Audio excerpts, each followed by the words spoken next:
Okay. Welcome, everyone. This is a super informal informational session about the flow facilitation training. We do have a little bit of a PowerPoint. I will take it down in just a second. If you do study with us, you'll quickly learn that we are not technologically savvy people and no one's doing tech for us today. So there's like one additional hurdle that we don't have in the training where someone does help us with tech. But I'm going to take the slideshow down for a second once I figure out how to do that. Okay. First off, I'm Amy. And I'm Laura. You might not have known which one was which, so helpful to say we're the instructors of the course and the course designers for Flow. So we're excited to have you here and interested in our program. And what do you have planned? Typically, we start with some sort of grounding exercise, so we'll invite you into that as well. We will do kind of an orientation sensing exercise. Everything that we offer with regard to grounding exercises or embodiment exercises are purely just recommendations. If they feel nourishing, you can do that. If they don't feel nourishing, you're welcome to spend your time in a different way that helps you arrive here fully. We're going to do 5, 4, 3, 2, 1, which is one of my favorite ones to get me located in my place and with what's around me. So if you want to participate, you can start to engage your sense of sight, and you can look around the room and you can see 5 things around you, but not in a way where you list those 5 things, but in a way you really see those things, the color, the texture, the patterns. I'll pause while you look around the room and really take in 5 things around you.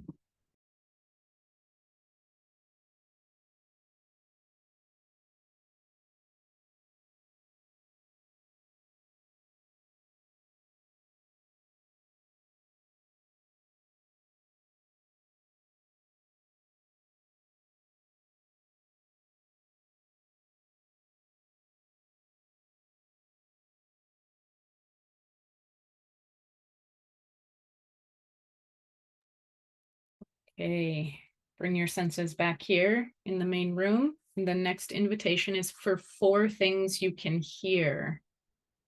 For example, maybe traffic or AC unit, maybe some birds. What are 4 things that you can hear?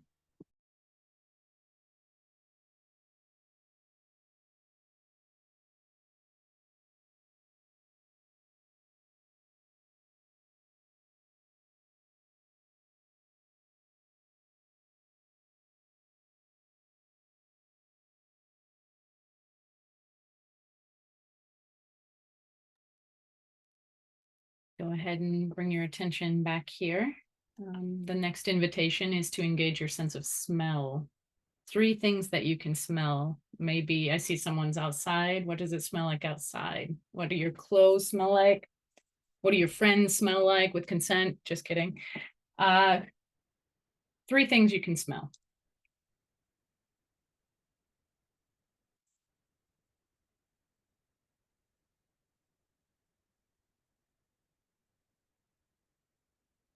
Okay, come back to the center room. 2 things you can touch. What are things you can feel? What are the textures you can feel with your hands? Maybe clothes, a seat if you're seated, computer. Engage that sense of touch.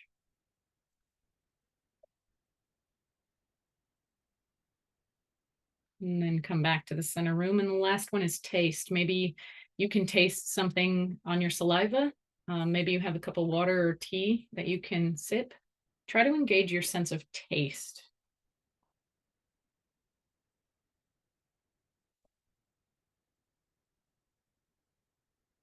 And then come back to the center room.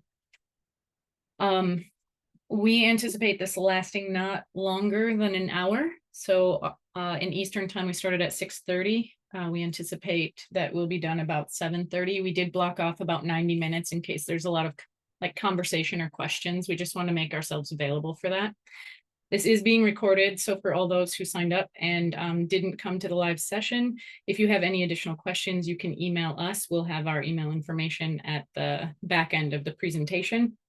The presentation itself seems a little formal, but it's not. If you have a question that we didn't address that is sort of related to the thing I'm talking about, but it's not addressed, you can just interrupt us by putting your hand up in the Zoom channel or unmuting yourself and saying, "Hey, Laura, Laura, I have a question." So we'll get started. But first, we'll give you a little bit of background on Good Grief Network itself. I will again remind you all that I'm trying my best to do tech, so just a little bit of grace is great. What is Good Grief Network? So Good Grief Network is a very, very small nonprofit organization that has a very large reach. Our mission is to create spaces where we gather in community, process the painful feelings and realities of our time, and orient toward meaningful action. Amy and I have been doing this work since 2016 in different iterations. And what we really try to do is facilitate a peer-to-peer support model. Just hold these spaces, cultivate these spaces where we can get real about the state of the world, as Susie Moser says. The programs that we run are 10-step programs. That's what we're most known for. I know some of you have been through that 10-step program. We also have some iterations of a journaling program. We do a couple different types of facilitation trainings. We're here to talk about one specifically. And then we have a teen support program, and then we offer a variety of workshops and presentations and partnerships. Right now, we have between 100 and 120 facilitators trained around the world, and we've been mentioned in most major news publications around the world, not around the world, in the US, I'm sorry, which feels really cool. Our lineage, we like to bring in where the methodology, where the knowledge from flow training comes. And honestly, it's so many teachers. If you've read our book, How to Live in a Chaotic Climate, which I think is the next slide, we talk about how we stand on the shoulders of giants. Like what we think we do is we're mashup artists that bring together a lot of different disciplines and then present them to you for the material to live through you. So Amy and I are both pretty open about our struggles with our own mental health. And as Krishnamurti says, it's no measure of good health to be well adjusted to a profoundly sick society. Yeah, that one. But just moving through trauma, our own personal losses, we've really are students of healing. We're students of meaning. We're students of joy. We're also students of climate psychology, somatics, trauma healing, yoga, intuitive movement, Buddhism, systems theory, deep ecology, biology, humanities, poetry. And then we draw from a lot of scholars, especially in flow. We have a lot of different authors, artists. We have a lot of voices represented in our lessons. And then we're always, always, always learning from 10-step participants and facilitators. So this is kind of our sort of ideological lineage. As mentioned, we crafted a book that takes us through the 10 steps. So each chapter is a step. It is like the philosophical reasons why this step is created and why we need to practice it. This book is pretty much the only required text. Everything else is sourced to you in the flow training via a click of a button. And so it's usually an article, a chapter, a TED Talk, a podcast episode, a poem. There's a lot of different means through which we'll teach you, but this is the only required text. We really love this quote, and we really love Michelle Cassandra Johnson, who just put out a new book, and we're doing an event with her, I think, on the 9th. Yeah.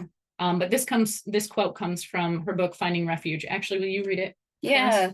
So Michelle Cassandra Johnson says, if we do not figure out how to acknowledge the reality that we are experiencing great losses, and if we do not find ways to witness each other as we grieve and hold the tenderness of being alive during a pandemic, civil unrest, systemic oppression, and climate change, we will continue to harm one another. If we stuff our tears down into our bodies, repressing what most needs to be expressed, we will die from broken hearts and unprocessed grief. Thank you, Amy. I feel like this quote is really, I don't know, poignant, but I think it points to what we're trying to do in Good Grief Network, and what we're trying to train our facilitators to do is just acknowledge the reality, create space that we can acknowledge our broken hearts, our unprocessed grief, and give that gift, give that act of service to other people. This quote just resonates so much. It's very permission giving. what we do through Flow is it's 12 weeks long, and it is bookended by kind of an intro session and a conclusion session, but the 10 weeks in between are the 10 steps, and we go through each of the 10 steps. We teach some of the philosophy, and also we teach a lot of the best practices about facilitating either that particular step or the program as a whole. So we do go through: accept the severity of the predicament, be with uncertainty, honor my mortality and the mortality of all, do inner work, develop awareness of biases and perception, practice gratitude, witness beauty and create connections, take breaks and rest, grieve the harm I've caused, show up, and reinvest in meaningful efforts. So we will talk about things, subjects, philosophy pertaining to each of these steps as we work through each of these steps.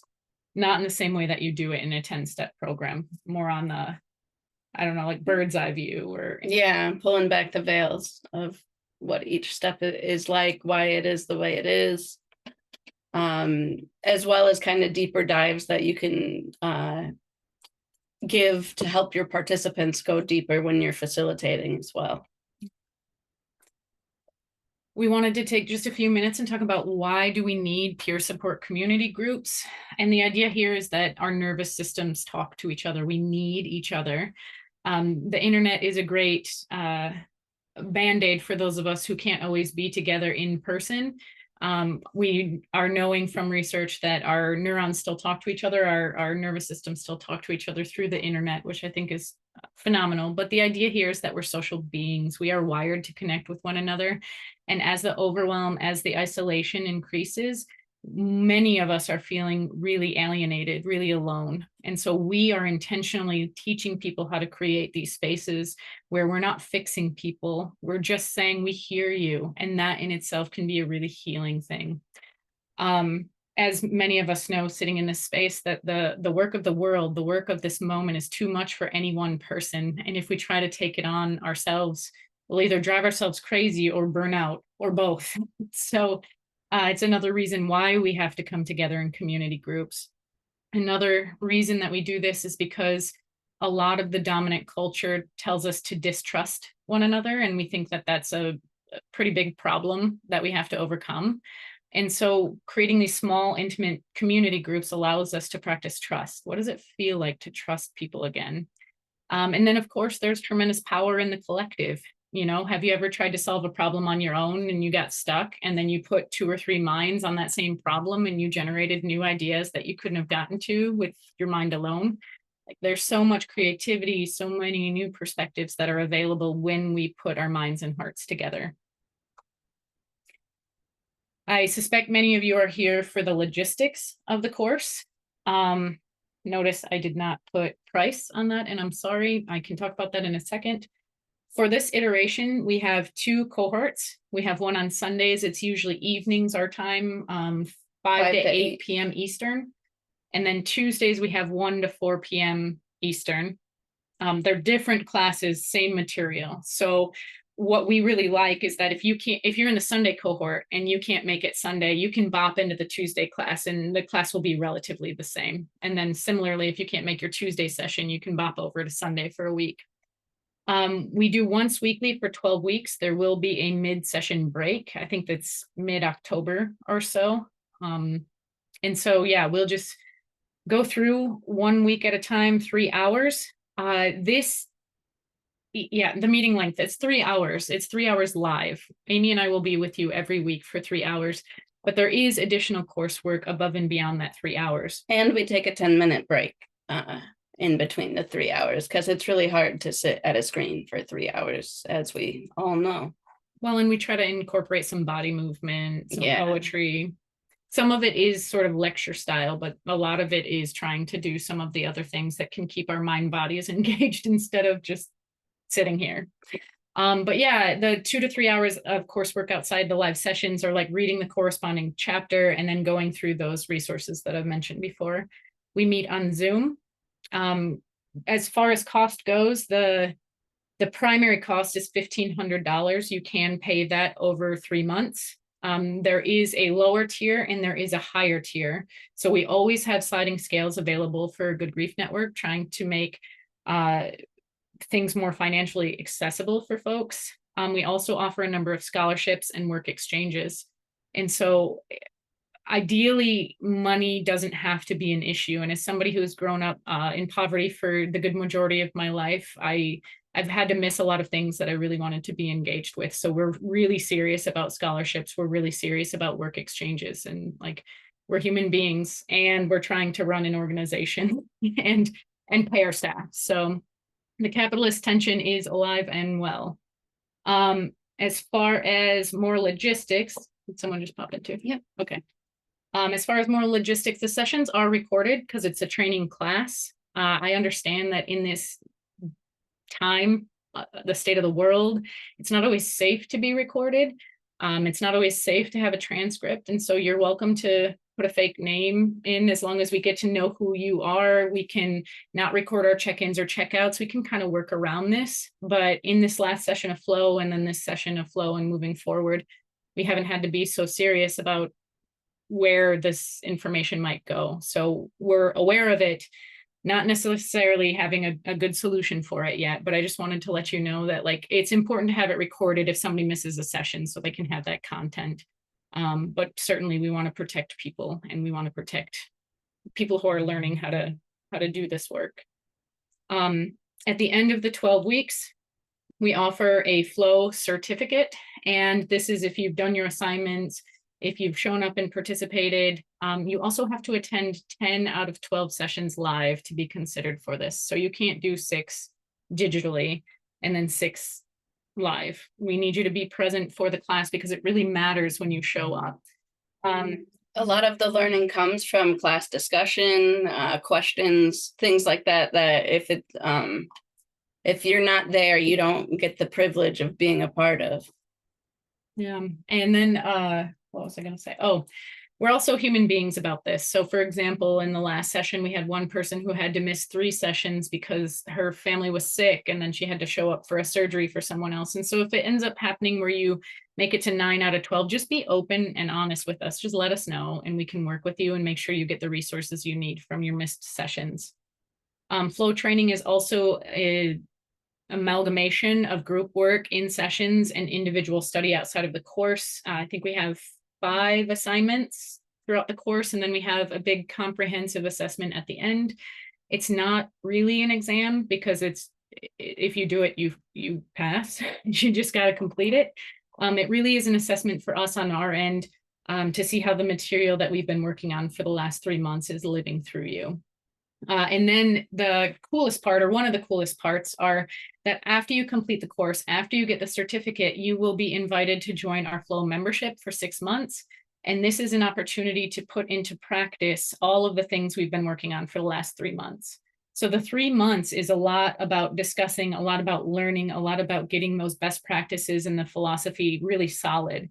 And then the next 6 months are opportunities for you to step up and practice that facilitation. And we say a lot in our course that you learn by being facilitated and you learn by practicing facilitation. So the 6-month practice session, we call it a community of practice membership, is an opportunity for these additional supports, additional trainings, an 80 or so page booklet about all the materials we've been working on, just written down.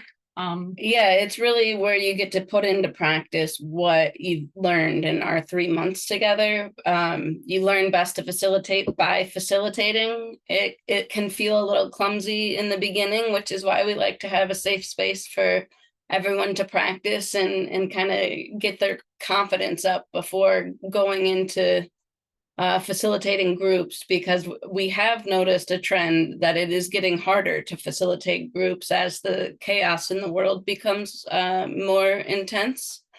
It makes our job as facilitators a little harder. We have to work harder to really help people ground and connect. And between the 3-month course and the included 6-month practice period, you will come out of there feeling ready to run groups. And the 6-month community of practice flow membership, that's part of that fee for the tuition, initial, yes. The initial 12 weeks. Are there any questions about logistics, specifically about the flow course that we've not attended to yet? I have a question. So the flow membership, are they like set group times where you're assigned to facilitate periodically? Okay. Okay. Just Well, curious about how that works. it's voluntary. So let's say that like we just completed I don't know 25 students or something like that. And so they've just been enrolled in the Flow membership for their time. What we've done is we're offering drop-in 10-step programs. And so they're going to be hosted on like Sunday at 2 p.m. Eastern, for example. We will give you the sign-up sheets, the registration forms, and you can just pick the dates and the times that work for you to facilitate. And if, for example, Sunday at 2 p.m. doesn't work, you can wait till the next round of drop in 10 steps. We'll choose a different day and a different time. So maybe that's more amenable to your schedule. And then the second opportunity to facilitate is a monthly grieving space. I'm really hoping to get it weekly. We just need a bit more admin help to schedule it. But obviously there's so much grief right now, you know. But with that, that would be a similar thing where we would have it kind of at a consistent time. Like maybe it's every week, Tuesday at 6 p.m. Eastern.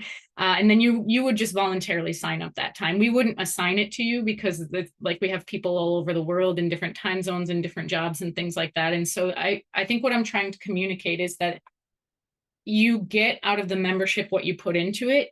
We don't particularly push you. They're always invitations. And so it's like, this thing's happening, come to it. This thing's happening. You can facilitate here. Who wants to facilitate this? That's more of our modality. Did that answer your question? Totally. Thank you. You're welcome. Thanks for the question.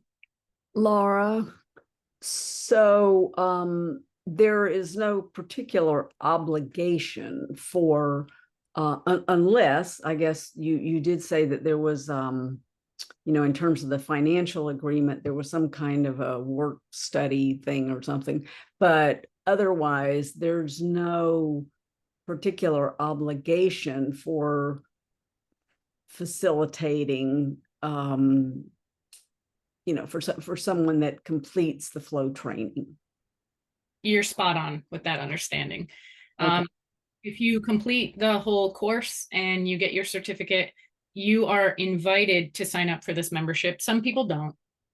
But that through the membership is where this like document we call it the flow package. It's like the biggest PDF in the world. It's like a little booklet. But all that stuff's stored over on Mighty Networks. And so like you could even enroll in the membership. Don't facilitate for good grief. Don't come to our cafes. I'll talk about that a little bit in the next slide. Don't facilitate for good grief, but use the materials still. And so there, like, it really is whatever you want it to be, unless, like you said, you are in agreement with us for a work exchange. So if you've agreed you're going to facilitate a 10-step program with us afterwards, or you're going to do, I don't know, flat 5 monthly grieving spaces or something like that, then yeah. Okay. And so I'm assuming that some people facilitate live groups. Yes. Like Okay. in person? What? What do you mean by live? Like in person, like real people, physically, like in the same room, like a real room. Yes, we're trying to, that was how we started actually. Laura and I ran an in-person group in Salt Lake City. We thought it would stay small, but the demand grew very quickly. And we're actually trying to get back to more in person because I think a lot of folks are feeling that Zoom fatigue. Yeah. And so there's some perks about facilitating online. You can have people from different countries come together and grieve about what's happening. And that can be super beautiful, and you can make friends all over the world. And then in person is kind of what we envisioned originally. Yeah.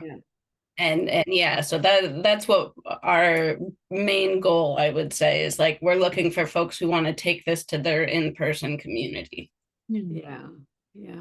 I don't even remember what it was now, but a while back I saw something, I attended something that you guys did, and it basically was a recording from a live group that had happened, I don't know when, a long time ago, And anyway, that kind of calls to me, to do a live thing. Zoom has been great, but I don't know. I kind of want to, see and be with real people.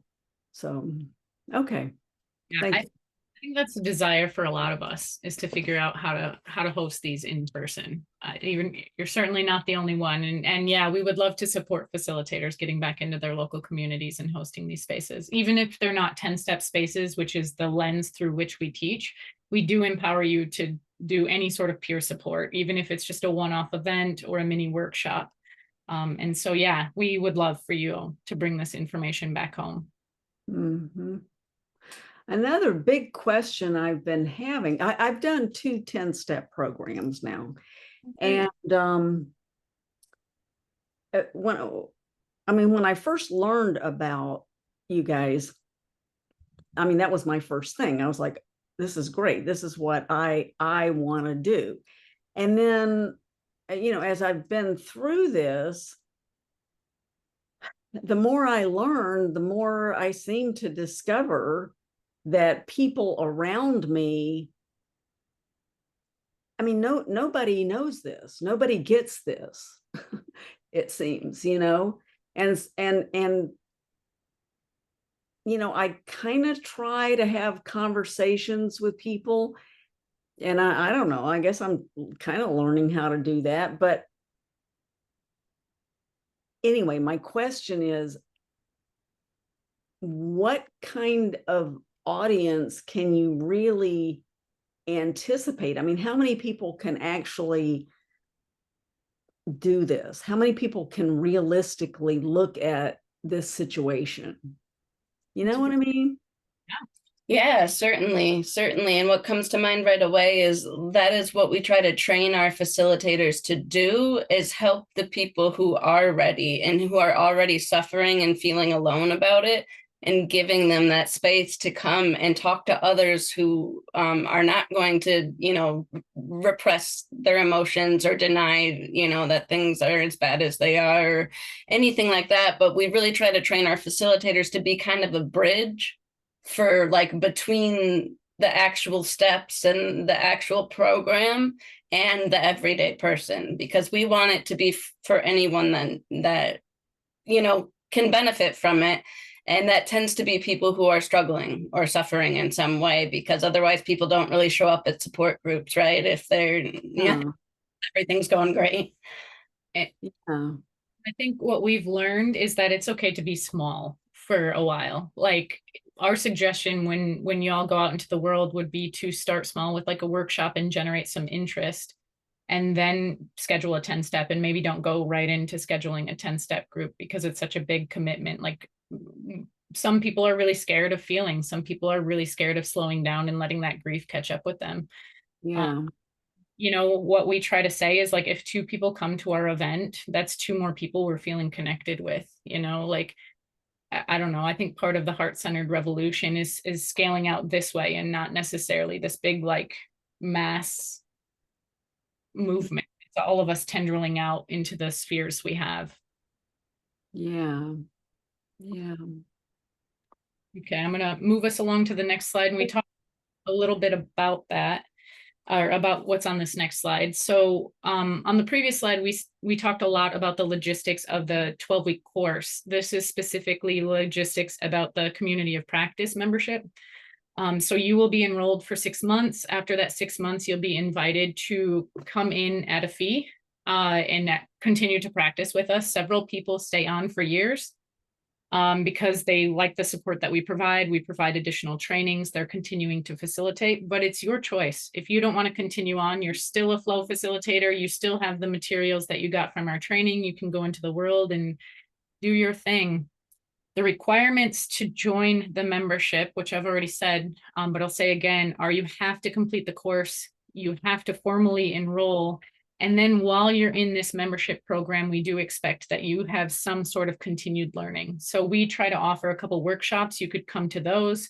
You can do like a QPR training outside of that formal space. QPR means question, persuade, refer. They liken it to CPR, but it's trying to destigmatize suicidality and trying to figure out how best to refer someone out if they're feeling suicidal. The cost, it's already included with your flow tuition. And what you can expect from us on our end is additional trainings. I named QPR already. Sometimes we'll have suicidality workshops and kind of role plays. So if something like that happens in our spaces, we're well equipped to deal with them. We do some tune-up trainings. We'll teach you what a compassionate cutoff is, and then sometimes we'll offer additional trainings where we can come and practice with one another. Deeper dives into some of the materials that we covered in that 12 weeks.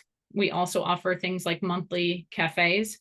We come together once a month and we hold that sharing space for y'all. Since y'all are holding sharing spaces for other people, it's like the support of the supporters. And it gives us a chance to check in with you and really feel that connection and be reminded that y'all are out in the world doing really cool things. We also update our materials once yearly. This is that booklet I told you about. We call it a flow package.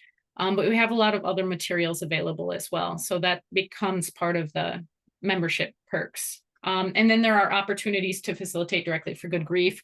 I talked about these 10-step drop-ins, the collective grieving spaces, but also the 10-step programs proper. And then we've been doing kind of a lot of workshops and events just to generate some interest. So that is more about the membership. We have another quote by the brilliant Adrienne Marie Brown. Will you read us this quote, Amy? Yes, Adrienne Marie Brown is one of my favorite facilitators in the world. And she says, facilitation is a commitment to the power of the collective.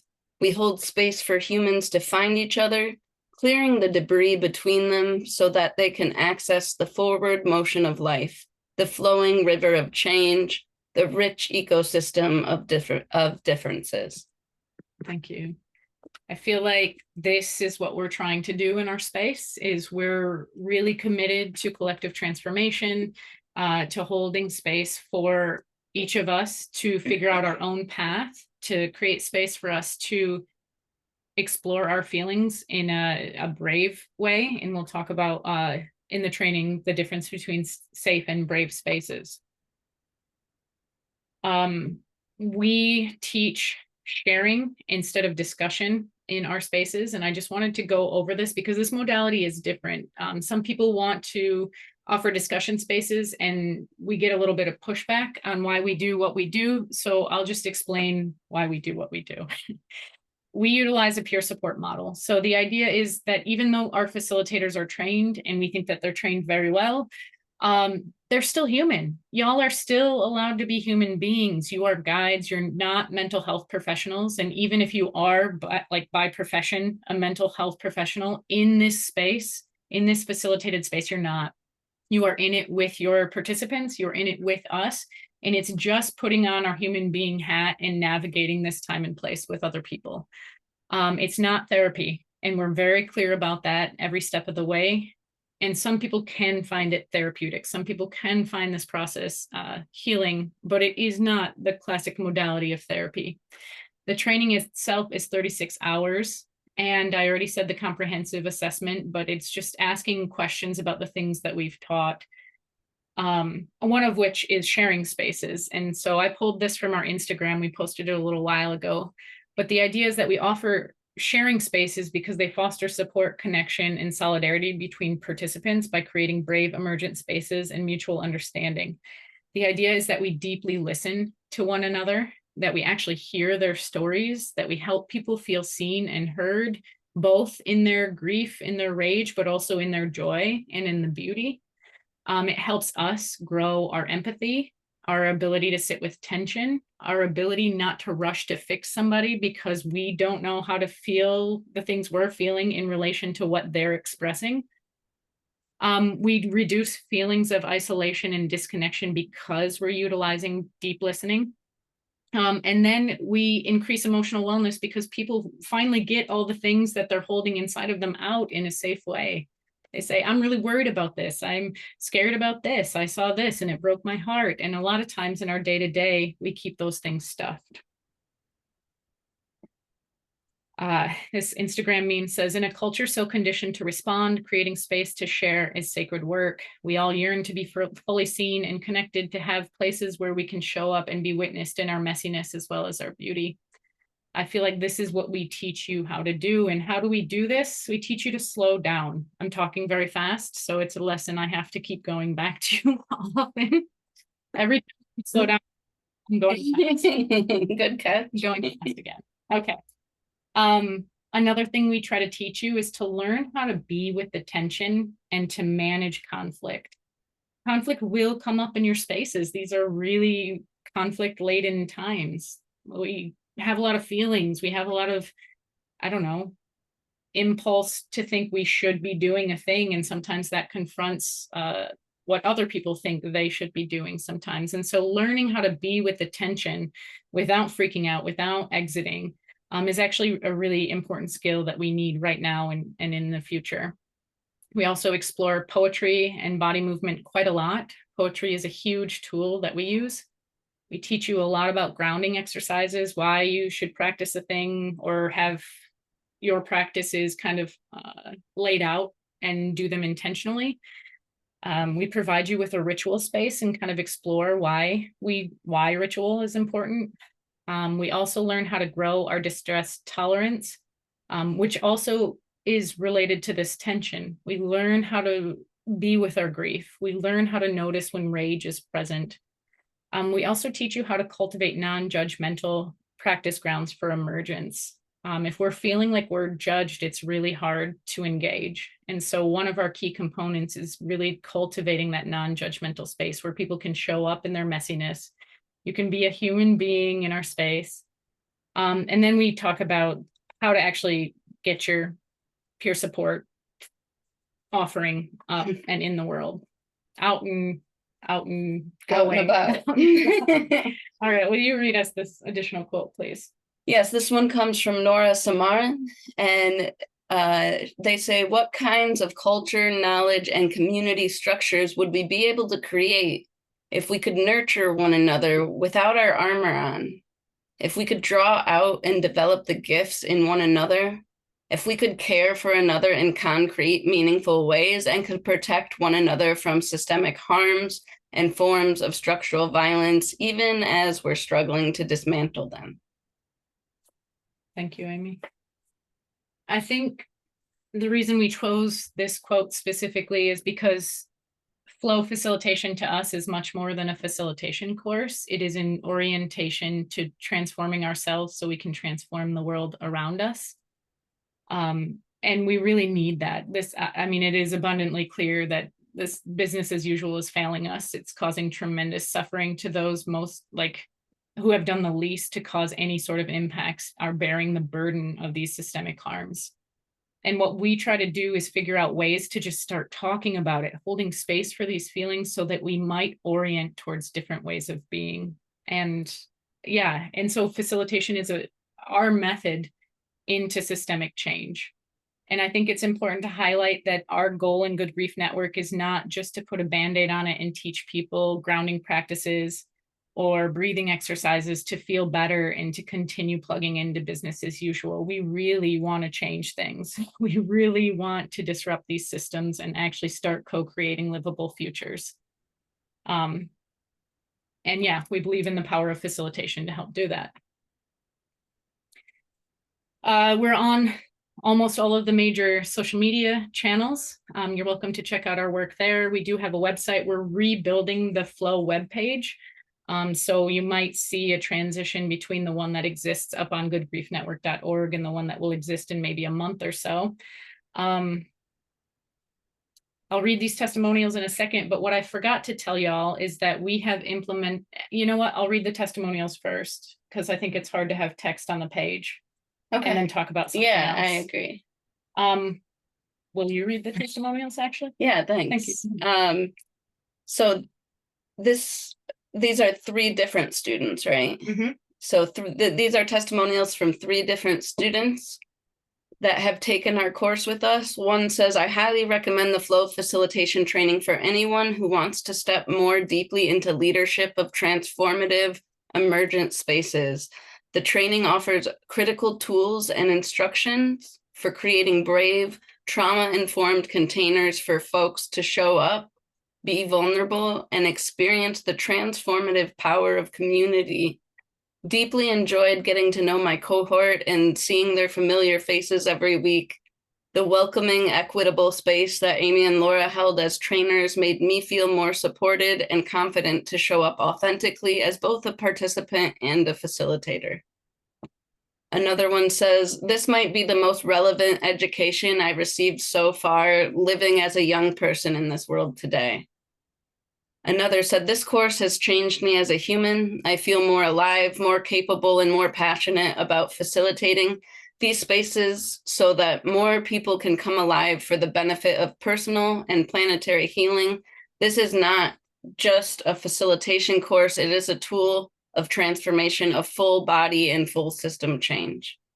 And this last testimonial just came out from somebody who graduated our program in May. So we wanted to give you an opportunity to hear from other people who have been impacted by this work. And that pretty much brings us to the end of our presentation, but I do want to stop sharing and tell y'all about the deadlines, because we've never implemented a wave style of applications, and this is our first time doing that. So I'll put it in the chat, or at least try to. My computer is very sad. Yeah. While it's trying to paste, we have wave 1 applications due July 6th, which is right around the corner. Anybody who submits by July 6th and is accepted will get 20% off of whichever sliding scale tier that they get. This is trying to entice you, incentivize you folks to sign up sooner than later so we know who's going to be in our course.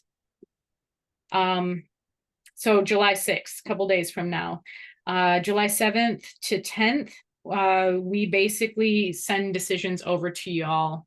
So we'll make a decision in the next few days after the July 6th application. And then the final day for you to enroll and say, I really am doing this class and receive that 20% early bird discount is July 15th. Now, that doesn't mean that you've missed the application period. That's only for wave 1, which is this 20% early bird discount. So if you're still like, I don't know if this course is right for me, it doesn't work well with my schedule, you know, I have to move things around, you have plenty of time to still apply. Application, the second wave is August 3rd. And then we'll do notifications.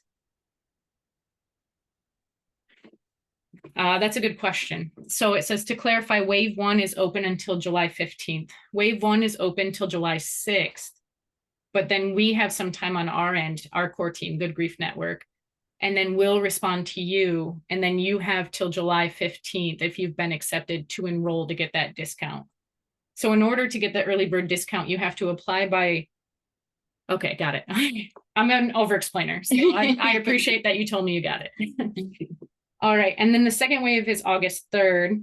And this just gives us enough time to figure out who's going to be in the class, because the classes start September 7th and 9th, I believe.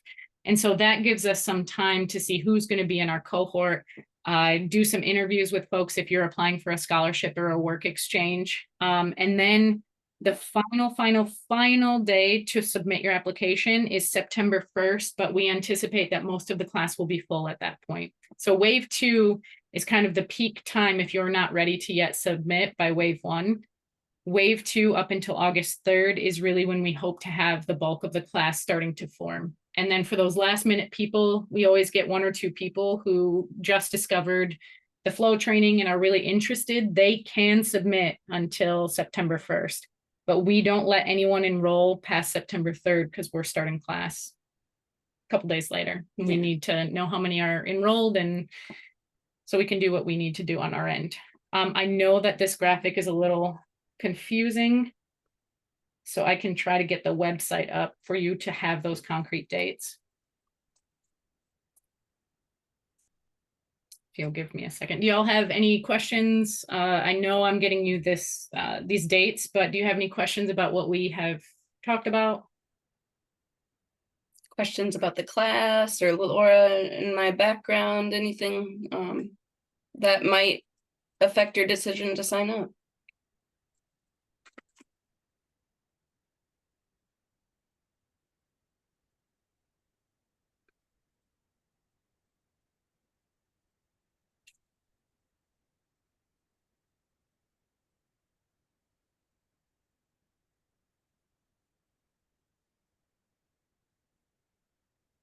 Thank you for getting the official dates, Laura.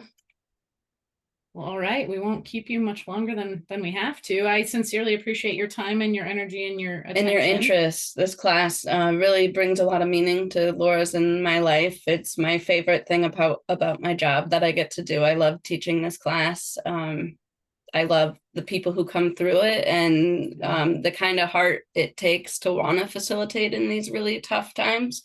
It takes courage. And so we always learn a lot from our students, just like hopefully you'll learn a lot from us too. So if we do generate other questions, how is the best way to reach someone to ask those? Probably facilitation. Yep, that's a great question. Laura's going to put the email, our facilitation email in the chat for you. Okay. And that is the best place to email us because multiple people are checking it during the work week. Okay. And so someone will make sure we get it if it's not us. All right, and then I think we can pause the recording or stop the recording.